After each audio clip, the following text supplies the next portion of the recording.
Good morning students.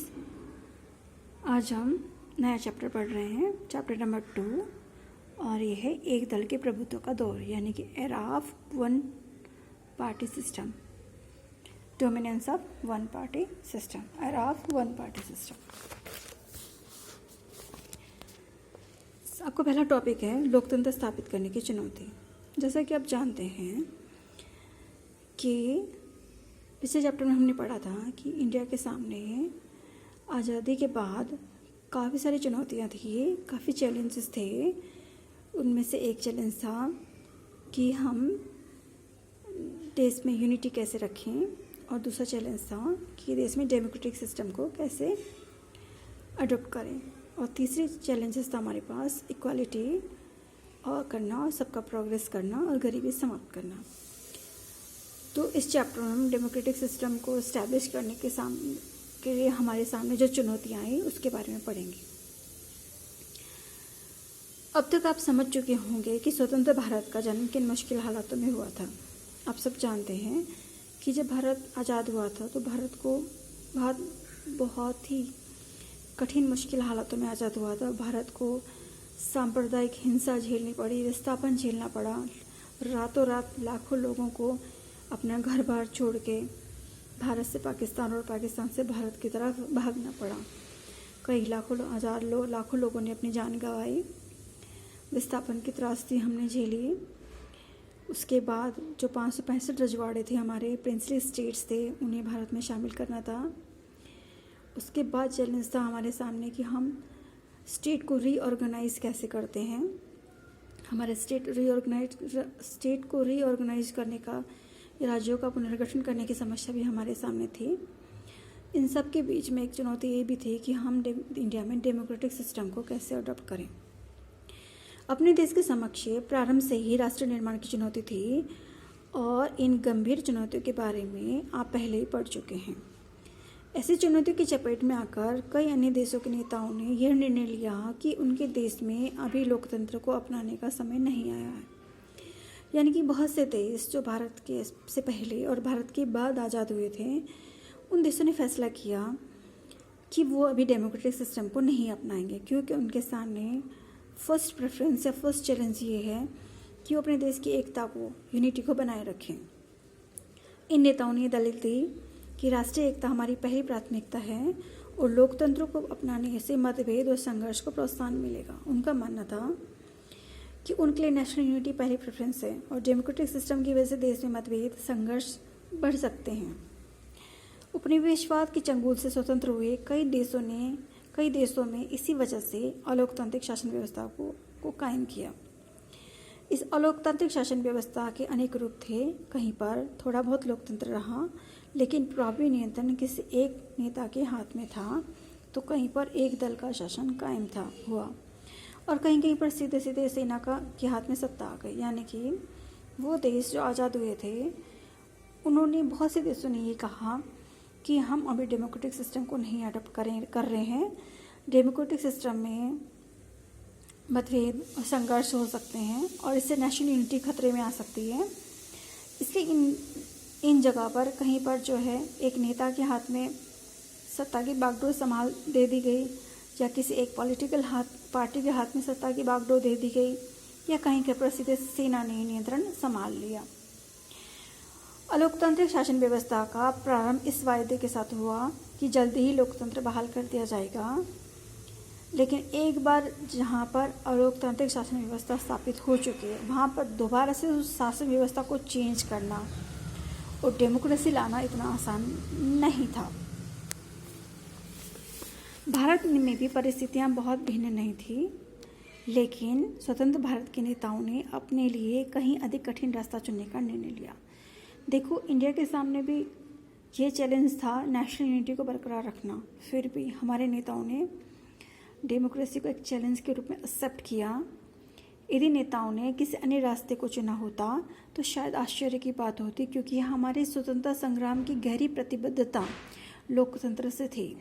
यानी कि अगर हमारे नेता डेमोक्रेटिक सिस्टम को ना चुन के कोई और सिस्टम को चुनते तो शायद हमारे लिए आश्चर्य की बात होती, क्योंकि जिस टाइम हम फ्रीडम स्ट्रगल में थे उस टाइम से ही हमारी प्रतिबद्धता, कमिटमेंट थी कि इंडिया में डेमोक्रेटिक सिस्टम ही अडॉप्ट किया जाएगा। भारत के नेता लोकतंत्र में राजनीति की निर्णायक भूमिका को लेकर काफ़ी सचेत थे। उनके लिए राजनीति एक समस्या के रूप में नहीं, बल्कि उनके लिए राजनीति समस्या के समाधान का एक उपाय थी। प्रत्येक समाज के लिए निर्णय लेना जरूरी होता है कि उनका शासन किस प्रकार से चलेगा और वो किन कायदे कानूनों पर अमल करेगा। हमारे नेताओं ने राजनीति को समस्या के रूप में नहीं देखा। उन्होंने राजनीति को समस्या समाधान करने के उपाय के रूप में देखा। और हर समाज के लिए, हर सोसाइटी के लिए आवश्यक है कि वो नियम, कायदे और कानून बनाए कि सोसाइटी किस हिसाब से चलेगी। चुनने के लिए सदैव कई नीतिगत विकल्प उपलब्ध होते हैं। किसी भी समाज में अनेक समूह होते हैं, उनकी आकांक्षाएं प्राय भिन्न भिन्न होती है और एक दूसरे से विपरीत होती है। अब देखिए, देश के लिए कौन सी पॉलिटिकल सिस्टम सही रहेगा, उस टाइम हमारे पास चुनने के लिए बहुत से विकल्प थे।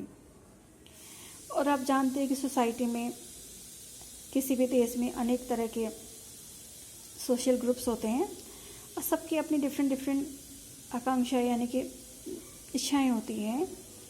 और ज़रूरी नहीं कि सबकी इच्छा और आकांक्षा एक से हो, कई बार वो विपरीत भी होती हैं एक दूसरे की। ऐसा ज़रूरी नहीं था कि इंडिया में रहने वाले सभी नागरिक डेमोक्रेसी को ही चाहते हों। हो सकता है कि उस टाइम में काफ़ी लोग कुछ और तरह के पॉलिटिकल सिस्टम को भी चाहते हों, पर मैक्सिमम लोग यही चाह रहे थे कि डेमोक्रेटिक सिस्टम ही बेटर है। इनकी आकांक्षाएं प्राय भिन्न भिन्न और एक दूसरे से विपरीत होती हैं। ऐसे में विभिन्न समूह के हितों की आपसी टकराव से किस प्रकार निपटा जा सकता है।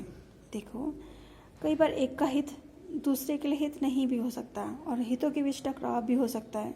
ऐसे में सोसाइटी के बीच में जो स्ट्रगल्स उत्पन्न होते हैं या मतभेद उत्पन्न होते हैं, उनसे कैसे निपटा जाए, उससे निपटने के लिए हमने लोकतांत्रिक व्यवस्था को ही अपनाया। हमने डेमोक्रेटिक सिस्टम को एक ऐसे उपाय के तौर पे देखा जहाँ पर सोसाइटी में, एक डाइवर्स सोसाइटी, इंडिया जैसे डाइवर्स कल्चर वाले कंट्री में जो मतभेद पैदा होते उन्हें समाप्त करने का एक जरिया माना।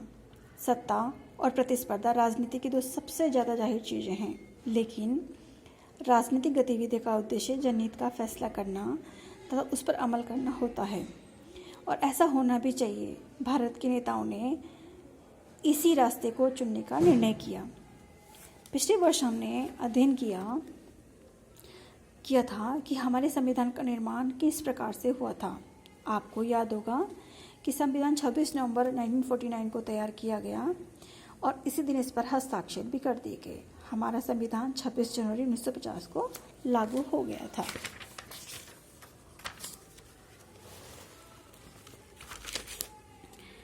उस समय देश का शासन अंतरिम सरकार चला रही थी। 1947 को जब देश आज़ाद हुआ तो देश में एक अंतरिम गवर्नमेंट थी जो देश का शासन चला रही थी। प्रधानमंत्री जवाहरलाल नेहरू जी थे और राष्ट्रपति डॉक्टर राजेंद्र प्रसाद जी। वक्त का तकाजा था कि देश का शासन लोकतांत्रिक रूप से निर्वाचित सरकार द्वारा चलाया जाए। अब समय आ चुका था देश में ऐसी गवर्नमेंट स्टैब्लिश की जाए जो डेमोक्रेटिक वे में इलेक्टेड हो, जनता द्वारा इलेक्टेड हो।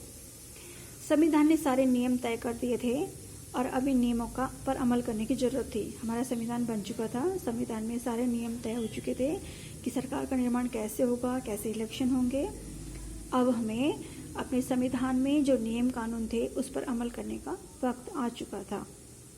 शुरू में सोचा गया कि इस काम को सिर्फ कुछ महीनों में पूरा कर लिया जाएगा। स्टार्टिंग में जब यही सोचा गया कि इलेक्शन जल्दी ही कर लिए जाएंगे और आसानी से कर लिए जाएंगे, पर इतना आसान नहीं था।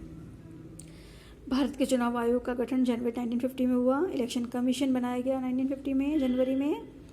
सुकुमार सेन को इसका पहला चुनाव आयुक्त नियुक्त किया गया। सुकुमार सेन को भारत के चुनाव आयोग का पहला चुनाव आयुक्त नियुक्त किया गया। ऐसी उम्मीद की जा रही थी कि देश का पहला आम चुनाव 1950 में ही किसी भी समय करवा लिया जाएगा। बहरहाल चुनाव आयोग ने महसूस किया कि भारत के आकार को देखते हुए एक स्वतंत्र और निष्पक्ष आम चुनाव कराना कोई सरल काम नहीं। चुनाव आयोग ने महसूस किया कि भारत आकार में बहुत बड़ा देश है, आकार में बड़े होने के साथ साथ जनसंख्या भी बहुत ज़्यादा है और एक स्वतंत्र और निष्पक्ष चुनाव कराना कोई आसान काम नहीं है। चुनाव कराने के लिए ये आवश्यक था कि चुनाव क्षेत्रों का सीमांकन यानी कि कॉन्स्टिट्यूंसी बनाना और मतदाता सूची यानी कि वोटर लिस्ट तैयार करना। और मताधिकार तब दिया गया था 21 ईयर्स से ऊपर के यानी कि 21 साल से बड़े लोगों को मताधिकार दिया गया था। 21 साल से बड़े सभी वयस्कों को, महिला पुरुष सभी नागरिकों को वोट देने का अधिकार दिया गया था, जिसे हम सार्वभौमिक वयस्क मताधिकार यानी कि यूनिवर्सल एडल्ट सफरेज कहते हैं। मतदाता सूची भी बनाना जरूरी था। इन दोनों कार्यों में काफ़ी समय लगा, यानी कॉन्स्टिट्यूंसी बनाने में और मतदाता सूचियों को तैयार करने में बहुत समय लग गया। मतदाता सूचियों का जब पहला प्रारूप प्रकाशित हुआ, यानी कि वोटर लिस्ट का जो पहली वोटर लिस्ट का जो पहला लिस्ट तैयार हुई, उसमें देखा गया कि लगभग 40 लाख महिलाओं के नाम ही नहीं दर्ज हो पाए। यानी कि इन 40 लाख महिलाओं के नाम कैसे लिखे गए थे, जैसे राम की बेटी, राम का पति, राम की बेटी, राम की पत्नी, इस तरह से उनकी मतलब महिलाओं, जैसे घर में राम नाम का एक मेल है जो कि पिता है, तो उनकी पत्नी और बेटियों का नाम राम की पत्नी, राम की बेटी, इस तरह से महिलाओं के नाम थे। इन महिलाओं को अल्लाह की बेटी, फलां की बीवी के रूप में दर्ज किया गया। चुनाव आयोग ने ऐसी प्रविष्टियों को मानने से इनकार कर दिया। चुनाव आयोग ने कहा कि इन महिलाओं के अपने नाम इसमें नहीं हैं और अल्लाह की बेटी, फलां की बीवी मतलब पिता या पति के नाम से इनके नाम दर्ज हैं। तो ऐसी प्रविष्टियों की, ऐसी एंट्री को मानने से चुनाव आयोग ने बिल्कुल ही इनकार कर दिया। आयोग ने फैसला किया कि यदि संभव हो तो इसका पुनरावलोकन किया जाए, यानी कि पुनरावलोकन यानी कि रिव्यू किया जाए, इनके नाम दोबारा लिखे जाएं। अगर नहीं हो पाते हैं तो इनके नाम हटा दिए जाएं और आवश्यक हो तो इस प्रकार की प्रविष्टियों को हटा दिया जाए। ये अपने आप में बहुत ही कठिन काम था। इतने बड़े पैमाने का ऐसा काम पूरे विश्व में अभी तक कहीं नहीं हुआ था। उस समय देश में 17 करोड़ मतदाता थे और इन्हें 3200 विधायक यानी कि एमएलए चुनने थे स्टेट असेंबलीज के लिए, और लोकसभा के लिए 489 सांसद यानी कि एमपीज को चुनना था। इन मतदाताओं में सिर्फ 15% साक्षर थे। जो 17 करोड़ मतदाता थे उसमें केवल 15% लोग साक्षर थे। साक्षर हम किन्हें कहते हैं? वो लोग जो कोई भी एक लैंग्वेज पढ़ना, लिखना और समझना जानते हैं। तो केवल 15% लोग साक्षर थे और 85% लोग उस टाइम निरक्षर थे। इस कारण चुनाव आयोग को मतदान की खास पद्धति के बारे में विचार करना पड़ा। चुनाव आयोग ने निष्पक्ष चुनाव कराने के लिए 3 लाख से अधिक अधिकारियों को और चुनाव कर्मियों को प्रशिक्षित किया। ये काम बहुत बड़ा था, इसीलिए चुनाव आयोग ने 3 लाख अधिकारियों को ट्रेंड किया ताकि चुनाव निष्पक्ष ढंग से सही तरीके से कराया जा सके। देश के बृहद आकार तथा मतदाताओं की अच्छी खासी संख्या के लिहाज से ही सिर्फ प्रथम आम चुनाव अनोखा नहीं था, बल्कि मतदाताओं की एक काफ़ी बड़ी संख्या गरीब और अनपढ़ लोगों की थी। देखिए, देश का आकार बड़ा, ऊपर से जनसंख्या ज़्यादा, मतदाता कितने ज़्यादा, 17 करोड़ आपके मतदाता हैं। उन मतदाताओं में भी काफ़ी बड़ी संख्या में 85% लोग आपके अनपढ़ हैं और गरीबी काफ़ी ज़्यादा थी। ऐसे माहौल में लोकतांत्रिक ढंग से चुनाव करवाना एक बहुत ही कठिन परीक्षा थी। इस समय तक लोकतंत्र केवल धनी देशों में ही बरकरार था। उस समय यूरोप के बहुत से ऐसे देश थे जहाँ महिलाओं को मताधिकार प्राप्त नहीं था। जिस समय भारत में महिलाओं को मताधिकार दिया गया, उस समय बहुत से ऐसे देश थे यूरोप में जहाँ पर महिलाओं को मताधिकार ही नहीं दिया गया था।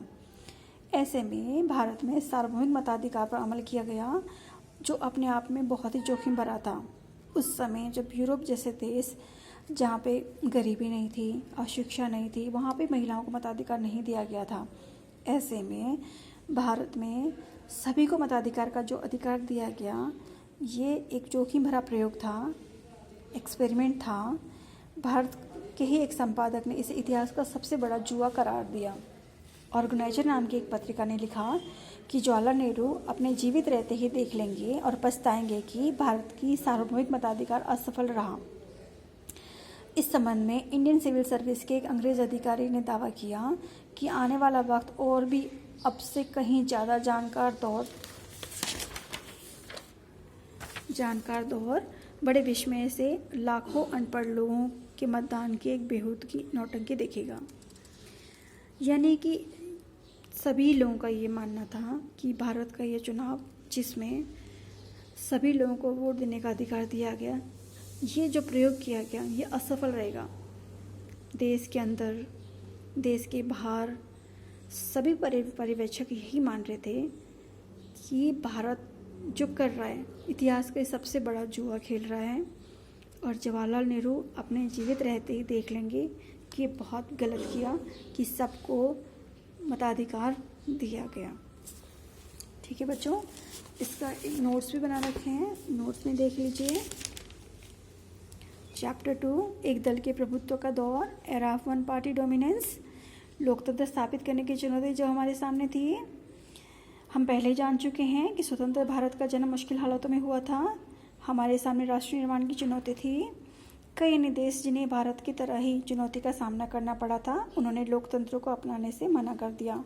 इन नेताओं ने दलील दी थी कि राष्ट्रीय एकता उनकी पहली प्राथमिकता है और लोकतंत्र को अपनाने से मतभेद और संघर्ष को प्रोत्साहन मिलेगा। इसी कारण उपनिवेश से आज़ाद हुए कई देशों ने अलोकतांत्रिक शासन व्यवस्था को ही अपनाया। कहीं नियंत्रण किसी एक नेता के हाथ में आया तो कहीं पर किसी एक दल के हाथों में आ गया, कहीं पर सीधे ही सेना ने सत्ता की बागडोर संभाल ली। इस तरह की अलोकतांत्रिक व्यवस्था को इस वायदे के साथ अपनाया गया कि जल्दी ही लोकतंत्र बहाल कर दिया जाएगा। पर एक बार जिस तरह की शासन व्यवस्था अपना ली जाती है उसे बदल पाना कठिन होता है। स्वतंत्रता संग्राम के दिनों से ही हमारी गहरी प्रतिबद्धता लोकतंत्र में थी। लोकतंत्र हमारे लिए समस्या नहीं बल्कि समस्या के समाधान का उपाय था। लोकतंत्र की स्थापना के लिए संविधान आवश्यक होता है। 26 नवंबर 1949 को हमारा संविधान तैयार हो चुका था और इसी दिन इस पर हस्ताक्षर भी कर दिए गए थे। और 26 जनवरी 1950 से भारत में संविधान को लागू कर दिया गया। उस समय देश का शासन अंतरिम सरकार चला रही थी। संविधान का निर्माण कार्य पूरा हो चुका था। अब समय आ चुका था कि लोकतांत्रिक रूप से निर्वाचित सरकार का गठन किया जाए। जनवरी 1950 में चुनाव आयोग का गठन किया गया। सुकुमार सेन को भारत का पहला चुनाव आयुक्त नियुक्त किया गया। अनुमान लगाया जा रहा था कि भारत का पहला आम चुनाव 1950 में ही करवा लिया जाएगा। चुनाव आयोग ने महसूस किया कि इतने विशाल देश में स्वतंत्र और निष्पक्ष चुनाव कराना कोई सरल काम नहीं है। चुनाव करवाने के लिए आवश्यक था चुनाव क्षेत्रों का सीमांकन करना, मताधिकार प्राप्त वयस्क व्यक्तियों की सूची बनाना भी जरूरी था। इन दोनों के कामों में काफ़ी समय लग गया। जब मतदाता सूचियों का पहला संस्करण प्रारूप प्रकाशित हुआ तो पता चला कि 40 लाख महिलाओं के नाम ही दर्ज नहीं हो पाए। इन महिलाओं को अल्लाह की बेटी, फलां की बीवी के रूप में दर्ज किया गया। चुनाव आयोग ने इस तरह की प्रविष्टियों को मानने से इनकार कर दिया। चुनाव आयोग ने फैसला लिया कि या तो इन महिलाओं के नामांकन दोबारा से कर लिया जाए या इन प्रविष्टियों को हटा दिया जाए। ये काम बहुत मुश्किल और कठिन था। उस समय देश में 17 करोड़ मतदाता थे और उनमें से भी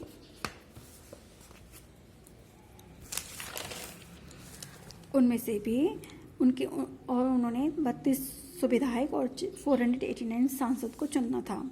17 करोड़ मतदाताओं में से केवल 15% साक्षर थे। इसी वजह से चुनाव आयोग को मतदान में किसी खास पद्धति पर विचार करना पड़ा, यानी किसी ऐसी पद्धति पर विचार करना पड़ा ताकि सभी लोग आसानी से वोट दे सकें। निष्पक्ष चुनाव के लिए 3 लाख से अधिक अधिकारियों को और चुनाव कर्मियों को प्रशिक्षित करना पड़ा। देश का विशाल आकार, मतदाताओं की बड़ी संख्या, उसमें से भी बड़ी मात्रा में जनता गरीब और अनपढ़ थी। ऐसे में चुनाव करवाना बेहद कठिन कार्य था। उस समय लोकतंत्र केवल धनी देशों में ही बरकरार था। उस समय यूरोप के बहुत सारे देशों में महिलाओं को मताधिकार प्राप्त नहीं था। ऐसे में भारत ने सार्वभौमिक मताधिकार को चुना।